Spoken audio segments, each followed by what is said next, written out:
رمضان يا رمضان يا نفحة الرحمن، رمضان يا رمضان شهر جود وغفران، رمضان يا رمضان يا نفحة الرحمن، رمضان يا رمضان شهر جود وغفران، كل عام يأتي زائر ليته دوما يطول دائما يحمي البشر. نحمده ونصلي على رسوله الكريم، اما بعد، فاعوذ بالله من الشيطان الرجيم، بسم الله الرحمن الرحيم، ان هذا القرآن يهدي للتي هي اقوم، صدق اللہ العلی العظیم۔ معزز سامعین و ناظرین کرام، السلام علیکم ورحمۃ اللہ وبرکاتہ۔ آج میں آپ حضرات کے سامنے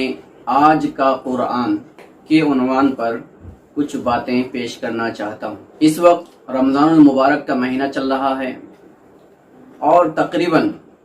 تمام مساجد کے اندر قرآن کریم کی تلاوت تراویح میں اور غیر تراویح میں کی جاتی ہے، اور بہت ساری مسجدیں ایسی ہیں جس کے اندر قرآن کریم کی تفسیر بھی بیان کی جاتی ہے، لیکن عام طور پر جو تفسیریں بیان کی جاتی ہیں اس میں اس کا جو لب لباب ہوتا ہے وہ یا تو کچھ واقعات ہوتے ہیں یا پھر کچھ آیتیں ہوتی ہیں جس کو سامنے رکھ کر تفسیر بیان کی جاتی ہے۔ اس سلسلے میں کچھ بنیادی باتیں میں آپ کے سامنے رکھنا چاہتا ہوں۔ سب سے پہلی بات، قرآن کریم اللہ تبارک تعالیٰ کی کتاب ہے، یہ بابرکت کتاب ہے، یہ بہت ہی عظیم الشان کتاب ہے، رمضان المبارک کے لیلۃ القدر میں نازل کی گئی ہے، اور لیلۃ القدر کے اندر بیت المعمور سے بیت العزت تک یکبارگی نازل ہوئی ہے۔ اس قرآن کے اندر تمام مسائل کا حل ہے، یہ سب ہم لوگ جانتے ہیں۔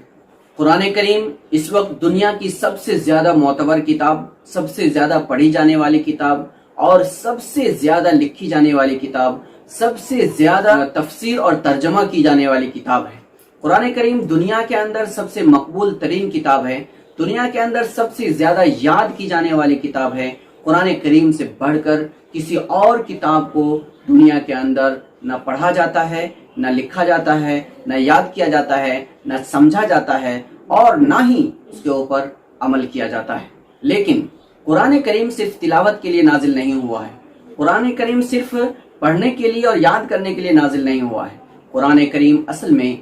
عمل کے لیے نازل ہوا ہے۔ اسی لیے قرآن شریف کو ہدی للناس کہا گیا ہے، قرآن کریم کو ہدی للمتقین کہا گیا ہے، قرآن کریم کو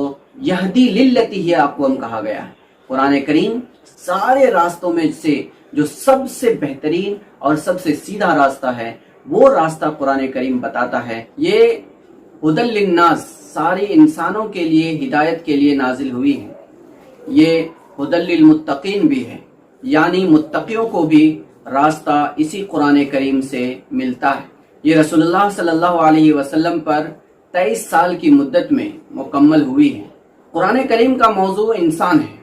یہ جو ہدی للمتقین یا ہدی للناس ہے، اس کا مطلب یہ ہے کہ قرآن کریم اللہ تبارک تعالیٰ کا ایک پیغام ہے، اور وہ بھی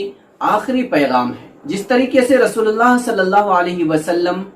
آخری نبی ہے، اور آخری انسان کے آنے تک، یہ قیامت تک آنے والے انسانوں کے لیے آپ صلی اللہ علیہ وسلم آخری نبی ہے، آپ کی شریعت آخری شریعت ہے، اسی طریقے سے قرآن کریم بھی اللہ تعالیٰ کا آخری پیغام ہے۔ اس کے بعد کوئی اور پیغام آنے والا نہیں ہے۔ اب ساری انسانیت کی کامیابی کا دار و مدار اسی کلام الہی کے اوپر موقوف ہے۔ جو پیغام اللہ تبارک تعالیٰ نے قرآن کریم کے اندر دیا ہے،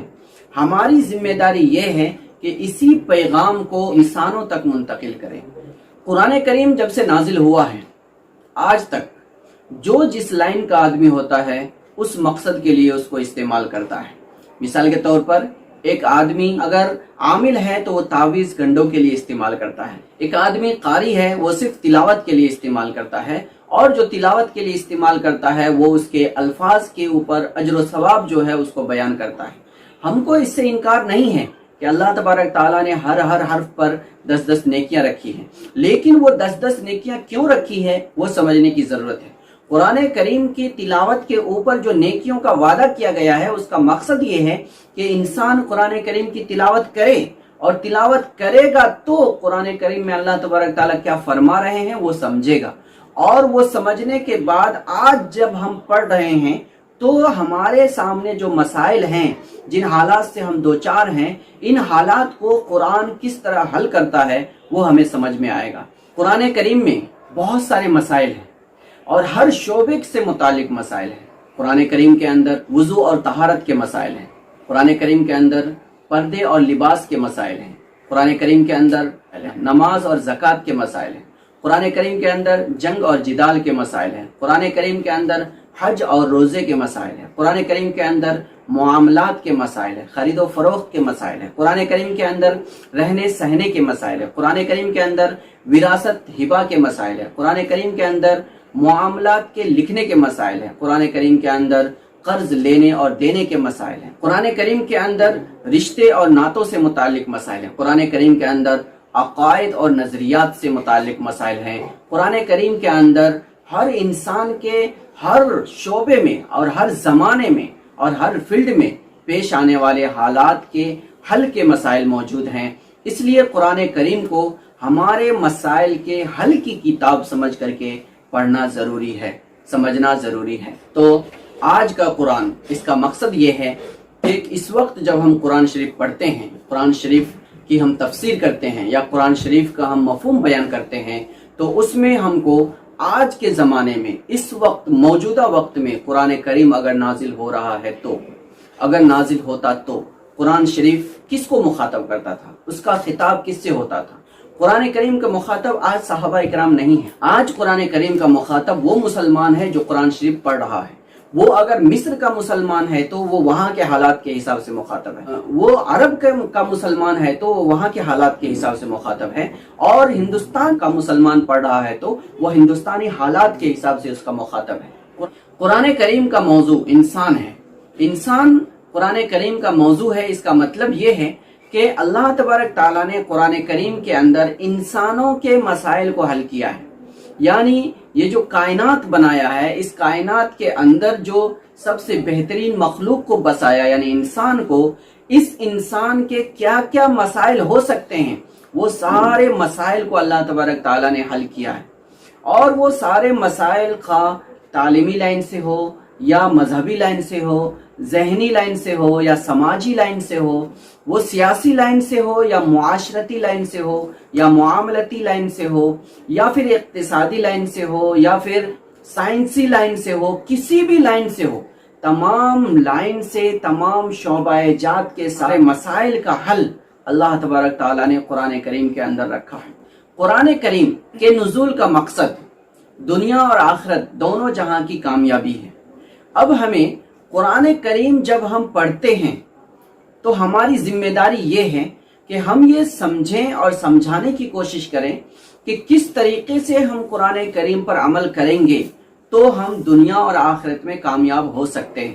اور کامیابی کا مطلب صرف یہ نہیں ہے کہ ہم عبادت کر لیں، کامیابی کا مطلب صرف یہ نہیں ہے کہ ہم ذکر اور تلاوت کر لیں، کامیابی کا مطلب صرف یہ نہیں ہے کہ ہم بنیادی طور پر چند رسم و رواج کو ادا کر لیں، اسلامی ہدایت کے مطابق گزار لیں، بلکہ قرآن کریم جو کامیابی کا راستہ دکھاتا ہے اس کا مطلب یہ ہے کہ جس فیلڈ کے اندر بھی اور جس موقع پر بھی اور جس جگہ بھی اور جس زمانے میں بھی انسان کو مسائل سے دوچار ہونا پڑتا ہے،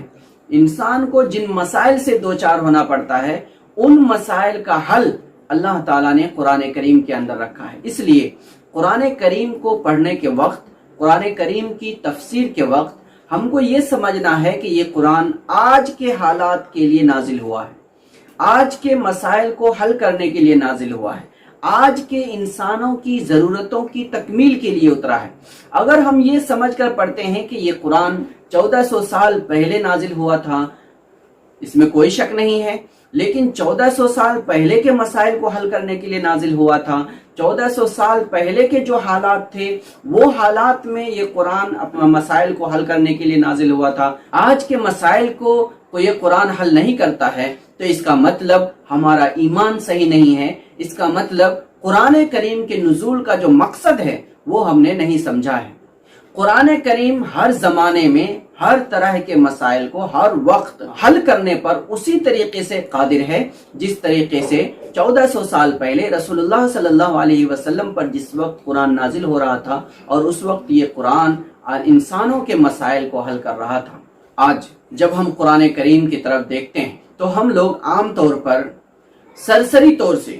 قرآن کریم کو مطالعہ کر کے ترجمہ کر کے یا اس کی جو تفسیر کی کتابوں کے اندر لکھی ہوئی ہے ان کو نقل کر کے گزر جاتے ہیں۔ قرآن کریم کے نزول کا مقصد اس سے حاصل نہیں ہوتا، اس سے حل نہیں ہوتا ہے۔ دنیا اور آخرت کی کامیابی، ہر زمانے کی کامیابی، انسانوں کی ضرورتوں کی تکمیل، انسانوں کے مسائل کا حل اور انسانوں کے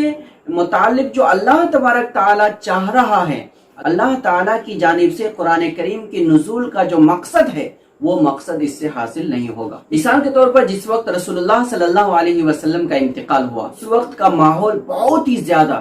سنگین تھا، ماحول بہت سنگین تھا، تمام صحابہ کرام آپس سے باہر ہو چکے تھے، ہر ایک پریشان تھا۔ ایسے وقت میں جب حضرت ابوبکر صدیق رضی اللہ تعالی عنہ نے ما كان محمد ابا احد من رجالكم ولكن رسول الله وخاتم النبيين افإن مات او قتل انقلبتم على اعقابكم، محمد صلی اللہ علیہ وسلم اللہ کے ایک بندے تھے، اللہ کے آخری نبی تھے۔ اگر ان کا انتقال ہو جاتا ہے یا ان کو قتل کر دیا جاتا ہے تو کیا نعوذ باللہ ہم اپنے پاؤں پر پیچھے پھر جائیں گے، مڑ جائیں گے؟ نہیں، ایسا نہیں ہو سکتا ہے، بلکہ قرآن کریم میں اللہ کے نبی صلی اللہ علیہ وسلم کے ذریعے سے جو کچھ بھی شریعت ہم کو دی گئی ہے اس شریعت کے اوپر ہم کو ہر حال میں عمل کرنا ہے، زندگی گزارنا ہے۔ تلاوت فرمائی تو صحابہ کرام یہ کہنے لگے کہ یہ سننے کے بعد ہم کو ایسا لگا جیسے کہ قرآن کریم آج ہی ہمارے اوپر نازل ہوا ہے۔ دوسری ایک مثال اللہ تبارک تعالیٰ سورہ قصص کے اندر ارشاد فرماتے ہیں، ان فرعون علا فی الارض وجعل اہلها شیعا یستضعف طائفۃ منہم یذبح ابناءهم ویستحیی نساءهم۔ فرعون یہ زمین کے اندر بہت زیادہ تکبر کر رہا تھا، انہوں نے انسانوں کو دو گروہ میں بانٹ دیا تھا، اس میں سے ایک گروہ کے لوگوں کو وہ کمزور کر رہا تھا، ان کے بچوں کو قتل کر رہا تھا، بچیوں کو زندہ رکھتا تھا، اور دوسرے گروہ کو وہ مضبوط اور طاقتور بنا رہا تھا۔ ایک گروہ کے حقوق کو چھین رہا تھا، دوسری جماعت کے حقوق سے زیادہ اس کو دے رہا تھا۔ یہ ایک آیت ہے، یہ آیت آج سے 1400 سال پہلے نازل ہوئی ہے، اور اس سے پہلے ہزاروں سال پہلے کے واقعے کو قرآن شریف بیان کر رہا ہے۔ لیکن کیا اس کا مقصد مصر کا جو فرعون تھا اس کا واقعہ بیان کرنا مقصد ہے، یا اس واقعے سے کسی مسئلے کو حل کرنا مقصد ہے؟ اس واقعے کا مقصد اس طرح کا ظالم کوئی بھی کسی زمانے میں کہیں پر بھی اگر ہے تو اس کے خلاف قوم کو تیار کرنا مقصد ہے، اور اس طرح کا رویہ ایک ظالمانہ رویہ ہے، یہ ساری انسانیت کو سمجھانا مقصد ہے۔ اگر یہ قرآن آج کے دن میں مصر میں پڑھا جاتا ہے تو اس کا مطلب وہاں کا جو سیسی ظلم کر رہا ہے وہ فرعون سمجھا جائے گا۔ شام میں پڑھا جاتا ہے تو وہاں کا جو بشار الاسد ہے وہ وہاں کا ظالم سمجھا جائے گا۔ اس کی تلاوت اگر ہمارے ملک بھارت کے اندر کیا جاتا ہے تو وہ اس کا مقصد وہ فرعون ہے جو آج فرعون جیسا کام کر رہا ہے۔ جس طریقے سے اس زمانے میں فرعون اور حامان تھا، اسی طریقے سے آج اس زمانے کا مودی اور امت شاہ ہے۔ قرآن کریم اصل میں اسی لیے نازل ہوا ہے۔ قرآن کریم آج کے وقت میں، آج کے دن میں اس آیت کا مصداق کون ہے، وہ کون کون سے مظالم ڈھا رہا ہے، ان مظالم کا حل کیا ہے، وہ اللہ تبارک تعالیٰ اصل قرآن کریم کے ذریعے سے انسانوں کو دیتا ہے۔ قرآن کریم میں بیان کرتا ہے وَقَالَ الْمَلَأُ الَّذِينَ اسْتَكْبَرُوا فِي الْأَرْضِ، زمین کے اوپر جو تکبر کرنے والے گروہ ہیں انہوں نے اس طرح کی حرکتیں کی ہیں۔ یہ الملأ الذین استکبروا فی الارض آج کے وقت میں کون ہے، یہ ہم کو متعین کرنا پڑے گا، تبھی ہم مسائل کا حل کر سکتے ہیں، نہیں تو ہم حل نہیں کر سکتے ہیں۔ آج کے وقت میں اس کا مصداق RSS اور سنگھ پریوار ہے۔ اللہ تبارک تعالیٰ نے قرآن کریم کے اندر بیان کیا ہے، لا تتخذوا عدوی وعدوکم اولیاء من دون اللہ، تم اللہ کے اور اپنے دشمنوں کو دوست مت بناؤ۔ تو اللہ کے اور ہمارے دشمن اس وقت کون ہے، اس کے بارے میں ہم کو سمجھنا ہے۔ جو رسول اللہ صلی اللہ علیہ وسلم کو گالیاں دیتا ہے، جو قرآن سے متعلق بکواسیں کرتا ہے، جو لوگ قرآن اور مسلمانوں کے خلاف پروپیگنڈا کرتا ہے، جو اللہ تبارک تعالیٰ کے خلاف غلط الفاظ استعمال کرتا ہے، وہ اللہ کا دشمن ہے، وہ مسلمانوں کا دشمن ہے، ان کے ساتھ دوستی نہیں کی جا سکتی ہے۔ آج کے وقت میں وہ RSS، سنگھ پریوار اور BJP کے لوگ ہیں۔ یہ عوام کو سمجھانا پڑے گا۔ جب تک ہم یہ قرآن شریف کے متعلق، قرآن شریف کے جو مصداق ہیں، ان کو جب تک ہم واضح طور پر عوام کے سامنے نہیں رکھتے ہیں، تب تک ہمارے لیے قرآن مسائل کو حل کرنے والی کتاب نہیں بن سکتی۔ خلاصہ یہ ہے کہ قرآن کریم آج کے حالات میں، آج کی جو ضرورتیں ہیں، آج کے جو مسائل ہیں، آج کے جو حالات ہیں، ان چیزوں کو سامنے رکھ کر کے قرآن کریم کو پڑھیں گے، سمجھیں گے، تو آج کے حالات کا حل ہمیں قرآن کریم کے اندر ملے گا۔ اور اگر ہم اس کو آج کے حالات کے تناظر میں نہیں پڑھتے ہیں اور نہیں سمجھتے ہیں، تو ہم کو اس میں ہمارے مسائل کا حل نہیں سمجھ میں آئے گا۔ قرآن کریم کا مقصد دنیا اور آخرت کی بھلائی ہے، اور آج کے جو انسان موجود ہیں ان کے مسائل کا حل ہے، اور ان کے مسائل کو حل کر کے دنیا اور آخرت میں ان کو بھلائی اور کامیابی عطا کرنا چاہتا ہے۔ اس لیے آج کے جتنے بھی انسان ہیں، ان تمام انسانوں کو قرآن کریم کی تلاوت، قرآن کریم کی سمجھ اور قرآن کریم کی تفسیر آج کے حالات کو سامنے رکھ کر آج نازل ہو رہا ہے یہ سمجھ کر کے قرآن کریم پڑھنا چاہیے۔ انشاءاللہ اگر ہم اس طرح قرآن کریم پڑھیں گے اور سمجھائیں گے تو انشاءاللہ ہمارے سارے مسائل کا حل اس میں ہم کو ملے گا۔ اللہ تعالیٰ سے دعا کریں، اللہ تعالیٰ ہم سب کو قرآن کریم کو آج کے پس منظر کو سامنے رکھتے ہوئے، آج کے حالات کو سامنے رکھ کر کے پڑھنے کی، تلاوت کرنے کی، سمجھنے کی، تفصیل بیان کرنے کی توفیق عطا فرمائے، اور سارے امت مسلمہ کو تمام مسائل اور حالات سے نجات عطا فرمائے۔ اور اس وقت جو وبا پھیلی ہوئی ہے، ان تمام وباؤں سے تمام امت مسلمہ کو بالخصوص اور سارے انسانوں کو بالعموم محفوظ فرمائے، حفاظت فرمائے۔ آمین وآخر دعوانا ان الحمدللہ رب العالمین۔ السلام علیکم ورحمۃ اللہ وبرکاتہ۔